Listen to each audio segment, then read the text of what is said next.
یحییٰ بن آدم نے خبر دی، انہیں اسرائیل نے، انہیں منصور نے یہی حدیث، اور اسرائیل نے اس حدیث کو عامش سے، انہوں نے ابراہیم سے، انہوں نے علقمہ سے، انہوں نے عبداللہ بن مسعود رضی اللہ عنہ سے بھی روایت کیا ہے۔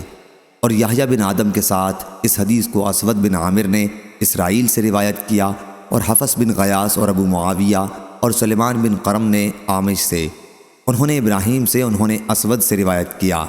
اور یحییٰ بن حماد شیخ بخاری نے کہا، ہم کو ابو عوانہ نے خبر دی، انہوں نے مغیرہ بن مقسم سے، انہوں نے ابراہیم سے، انہوں نے علقمہ سے، انہوں نے عبداللہ بن مسعود رضی اللہ عنہ سے، اور محمد بن اسحاق نے اس حدیث کو عبد الرحمن بن اسود سے روایت کیا۔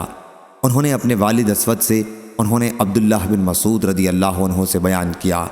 ہم سے قتیبہ بن سعید نے بیان کیا، کہا ہم سے جریر نے بیان کیا، ان سے عامش نے، ان سے ابراہیم نے، ان سے اسود نے بیان کیا، اور ان سے حضرت عبداللہ بن مسعود رضی اللہ عنہ نے بیان کیا کہ ہم رسول کریم صلی اللہ علیہ وسلم کے ساتھ ایک غار میں تھے کہ آپ پر سورہ والمرسلات نازل ہوئی۔ ہم نے اسے آپ کے منہ سے یاد کر لیا۔ اس وحی سے آپ کے دہن مبارک کی تازگی ابھی ختم نہیں ہوئی تھی کہ اتنے میں ایک سانپ نکل پڑا۔ حضرت صلی اللہ علیہ وسلم نے فرمایا، اسے زندہ نہ چھوڑو۔ بیان کیا کہ ہم اس کی طرف بڑھے، لیکن وہ نکل گیا۔